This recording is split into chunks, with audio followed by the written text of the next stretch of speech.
नमस्कार, आप सभी का मेरे चैनल पे स्वागत है and I hope all of you are healthy and happy. आज मैं बनाऊंगी sponge cake using condensed milk and Thums Up. और ये बहुत ही सॉफ्ट बनता है और बहुत जल्दी बन जाता है। मैंने यहाँ 3 एक ही साइज का केक बनाया है और इसके बाद मैं आइसिंग करूंगी इसके ऊपर, वो भी मैं आपसे शेयर करूंगी। तो सबसे पहले अवन को प्री हीट कर लेना है 180 डिग्रीज पे। उसके बाद इस तरह का एक टिन लिया है मैंने और उसके बेस के साइज़ का मैंने बटर पेपर काट लिया है इस साइज़ का, और उसको फिर उसके अंदर लगा के उसके ऊपर बटर से अच्छे से ग्रीस कर लिया है टिन को। और उसके बाद मैदा लेकर इस तरह से टैप करते हुए पूरे टिन में मैदा से डस्टिंग कर लिया है अच्छी तरह से, कोई भी कोना छूटा ना रहे। तो केक बनाने के लिए मैंने लिया है 1 कप मैदा, 3/4 cup condensed milk, 3/4 cup butter. Normal temperature पे मैंने इसको मेल्ट कर लिया है। 3 tablespoon cocoa powder, half teaspoon baking powder, half teaspoon baking soda,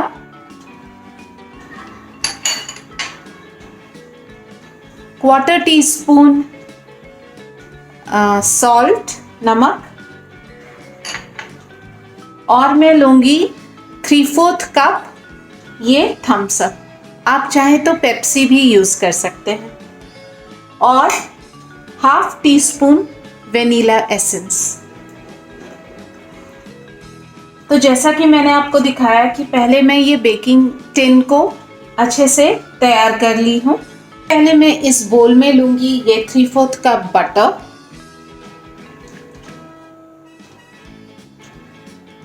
फिर उसमें ऐड करूँगी ये कंडेंस्ड मिल्क,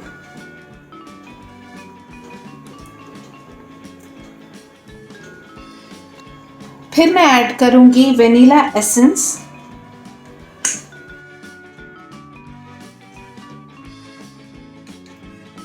इसे मैं बीटर के हेल्प से मिला लूँगी, मिक्स कर लूँगी।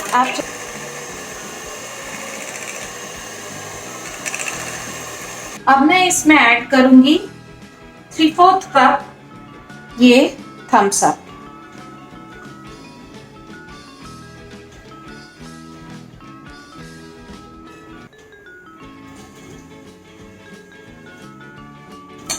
पहले यूं ही चला लीजिए थोड़ा सा, और फिर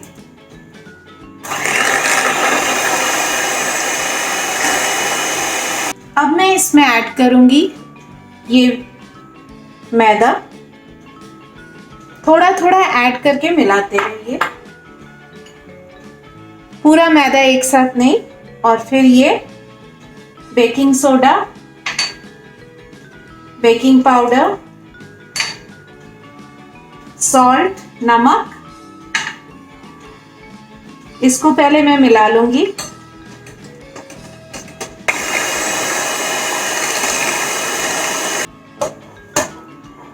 अब मैं इसमें ऐड करूंगी कोको पाउडर,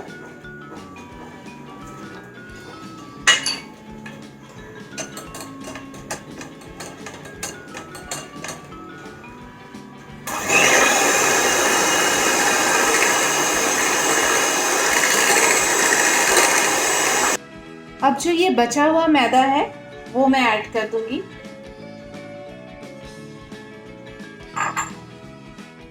इसे पहले मिला लीजिए।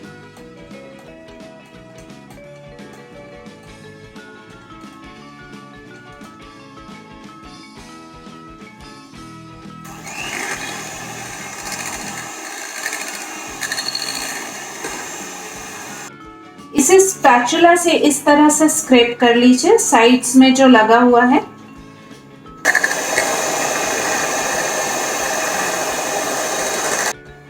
इसे करीब 2 मिनट तक फेंटना है इस तरह। अब मैं मैं इस टिन में इस बैटर को डालूंगी। इसे फिर टैप कर लीजिए ताकि इसके अंदर का जो भी एयर हो और ऊपर का पोर्शन लेवल हो जाए, इस तरीके से।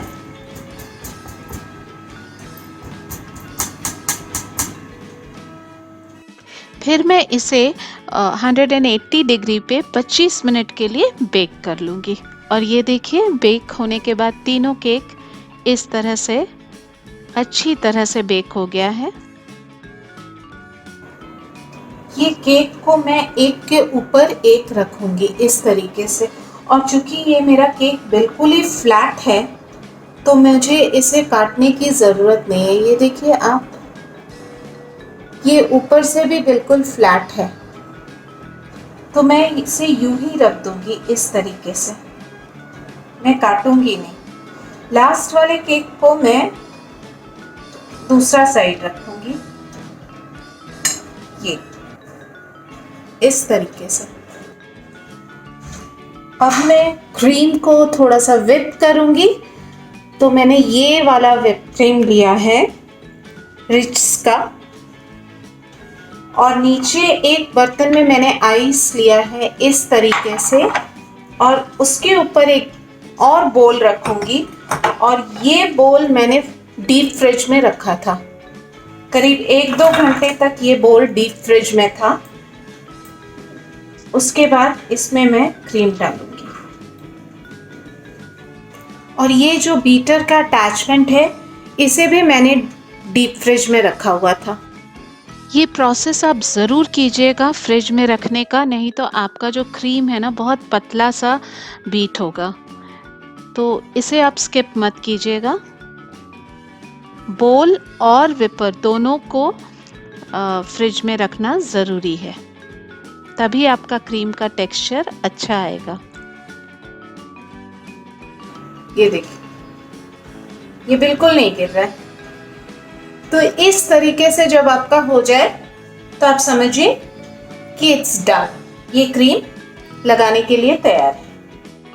और इस तरीके से क्रीम को बीच में रख लीजिए। पेन की हेल्प से आप केक के साइज़ का एक मार्क बना लीजिए केक बोर्ड के बीच में। ये केक बोर्ड बाज़ार में मिलता है, और उसके बाद इस तरीके से केक को एक के ऊपर एक रखते जाइए, और क्रीम में 1-2 बूंद वेनिला एसेंस ज़रूर डालिए। टॉपमोस्ट लेयर मैं उल्टा डाल रही हूँ, जो बेस वाला साइड था उसको मैं ऊपर रखूंगी।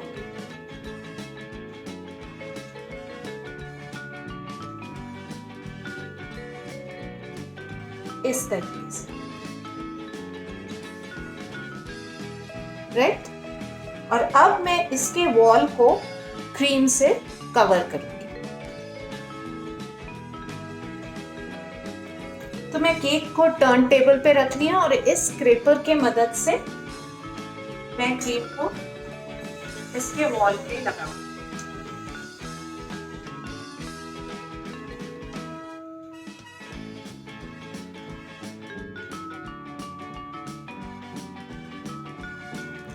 अब मैं, ये जो होता है ये फॉन्डेंट होता है, ये अलग अलग कलर का आता है, वाइट भी आता है।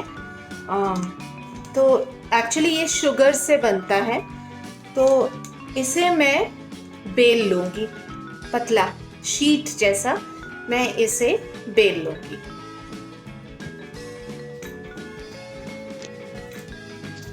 और फिर इसे केक के हाइट के मेजरमेंट के हिसाब से काट लूँगी।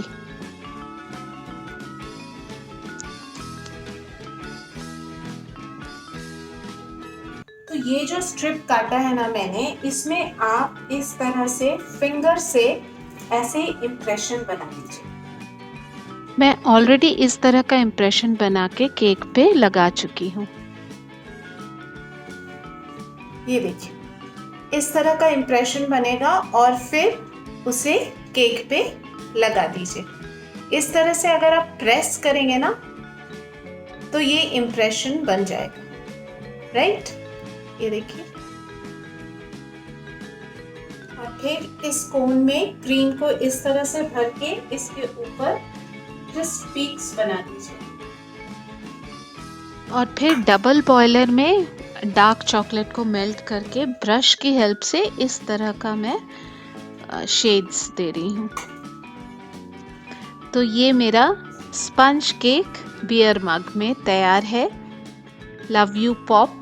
आकर्ष अपने फादर को पॉप्स ही बोलता है प्यार से। और इसके साथ मैंने एक टिक्की बनाया है आलू का।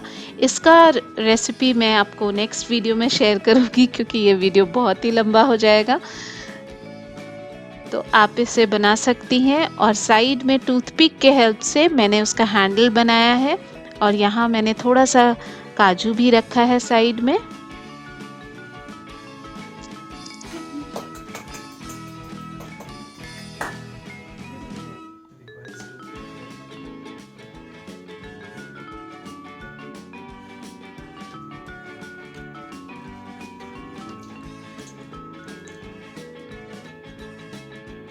आज फादर्स डे है। घर में कुछ करना था तो मैंने केक बना लिया, छोटा सा सेलिब्रेशन भी कर लिया फादर्स डे। वैसे तो फादर्स डे एक दिन नहीं, 365 दिन फादर्स की जो जगह होती है वो कोई नहीं ले सकता। आज फादर्स डे पे मुझे सुशांत सिंह राजपूत के फादर का बहुत ख्याल आ रहा है।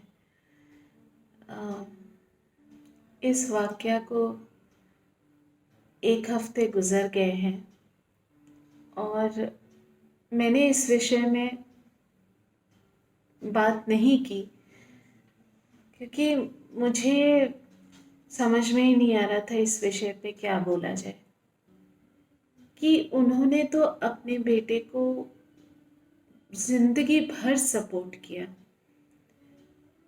जो बेटा ने करना चाहा, इंजीनियरिंग ना करके उन्होंने फिल्मों का रुख किया। उसमें भी उनकी फैमिली, उनके पिता ने उनका सपोर्ट किया। हालांकि मैं भी एक पेरेंट हूँ, मुझे भी समझ में आता है कि जब बच्चा इतना होनहार हो कि वो एक रैंक होल्डर हो और इतने बड़े यूनिवर्सिटी दिल्ली आईआईटी का छात्र हो, उसके बाद वो बीच में ही उसे छोड़ने का डिसीजन ले, तो माता पिता थोड़ा सा घबरा जाते हैं, थोड़े से टेंशन में आ जाते हैं कि लड़का क्या करेगा। लेकिन इसके बावजूद उनकी फैमिली ने उनको सपोर्ट किया। मैं सच्चाई तो नहीं जानती कि क्या हुआ, उन्होंने अपनी जान ली या इस केस का कोई दूसरा पहलू भी है, मैं नहीं जानती। ना मैं जानती हूँ ना आप जानते हैं। लेकिन उस पिता का दुख मैं ज़रूर फील कर सकती हूँ। उन्हें तो इतनी तड़प हो रही होगी, उन्हें लग रहा होगा मैं अपने बेटे को कहीं से बस पकड़ के ले आऊं, किसी तरह वो मेरे पास आ जाए। उसने ऐसा क्यों किया या ऐसा क्यों हुआ? मुझे समझ में नहीं आ रहा है कि माता पिता हर तरह से अपने बच्चे को सपोर्ट करते हैं। आजकल तो ये एक ट्रेंड आ गया है कि जब तक बच्चा पढ़ रहा है तो वो थोड़ा बहुत माँ बाप से अटैच रहता है, क्योंकि उसकी ज़रूरतें अटैच्ड रहती हैं। लेकिन एक बार वो अपने पैरों पे खड़ा हो जाता है, कमाने लग जाता है, तो आजकल बच्चों को अपना स्पेस चाहिए होता है कि नहीं, कोई इंटरफेरेंस नहीं चाहिए। हम बहुत कॉन्फिडेंट हैं, हम खुद डिसीजन ले सकते हैं। और अच्छी बात है कि खुद इंडिपेंडेंट होना बहुत अच्छी बात है, हर माँ बाप यही सोचता है। लेकिन बच्चे माँ बाप से इतने दूर चले जाएंगे, ये कोई भी पेरेंट नहीं सोचता है। और फिर आजकल तो पेरेंट इंटरफेयर भी नहीं करते हैं कि मतलब ठीक है, आप जिस तरह से खुश रहना चाहें, अपने स्पेस में रहना चाहें, आपको अपना फ्रीडम चाहिए, वो सब पेरेंट्स देते हैं। आपकी लाइफ में हम उतना इंटरफेयर नहीं करेंगे, क्योंकि जनरेशन गैप होता ही है हर जनरेशन में, हमारी जनरेशन में भी हुआ। लेकिन हाँ, ये था कि हम अपना स्पेस नहीं खोजे कभी। और तो आज मुझे ये लगता है कि सुशांत सिंह राजपूत अपनी जिंदगी से हार गए, या उनके पिता हार गए जिंदगी से। मौत सुशांत सिंह राजपूत की हुई या उनके पिता की हुई, ये मैं नहीं समझ पा रही। और फिर सीमा पे जो हमारे 20 जवान शहीद हो गए, उनके बारे में भी आज रह रह के ख्याल आ रहा है कि वो भी किसी के बेटे रहे होंगे, वो भी किसी के पिता रहे होंगे, उनके बच्चे उनको कितना मिस करेंगे। पता नहीं ये क्यों करते हैं ये लीडर्स अलग अलग देश के, उन्हें क्या चाहिए होता है? अपनी सीमा बढ़ा लेंगे तो उससे क्या मिल जाएगा? इतने लोगों की जान लेके अगर आपने सीमा बढ़ा लिया तो कौन सा तीर मार लिया? आपके घर का तो कोई नहीं जा रहा है ना, वो जो जवान है वहां पे, उसके घर वाले समझेंगे, उसके घर वाले को तकलीफ होगी। आपको तो अपना सीमा बढ़ाना है। और मैं अपने तरफ की बात नहीं कर रही हूं, मैं दूसरे तरफ की बात कर रही हूं।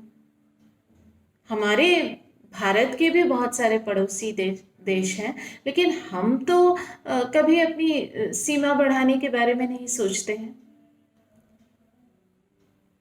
तो ये कैसा सोच है, ये कैसा थॉट प्रोसेस है जिसमें कि लोगों की जान लेके आपको संतोष मिलता है, आपको पीस ऑफ माइंड मिलता है। आप अपने देश में खुश रहिए, हम अपने देश में खुश हैं। हम लोग अगर आपस में, जो नेबरिंग कंट्रीज है, वो प्यार मोहब्बत से रहें तो किसी भी माँ का लाल इस दुनिया को छोड़कर नहीं जाएगा, कोई भी बच्चा अपने बाप से दूर नहीं होगा। इस चीज को क्यों नहीं समझते हैं लोग? तो ज्यादा तो कुछ नहीं कहूंगी, जिंदगी तो चलती ही रहेगी, लेकिन यूथ से यही रिक्वेस्ट करूंगी कि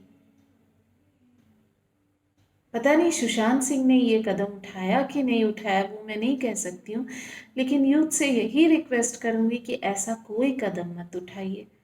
ख्वाहिशें तो अनगिनत होती हैं, लेकिन ज़रूरी नहीं कि हर ख्वाहिश, हर इच्छा पूरी हो जाए। और कोई भी प्रॉब्लम हो, अपने माता पिता से ज़रूर शेयर कीजिए। हो सकता है कि वो थोड़ी देर के लिए नाराज़ होंगे, लेकिन अल्टीमेटली वही आपका प्रॉब्लम सॉल्व करेंगे। इसलिए please share it with your family and with your parents.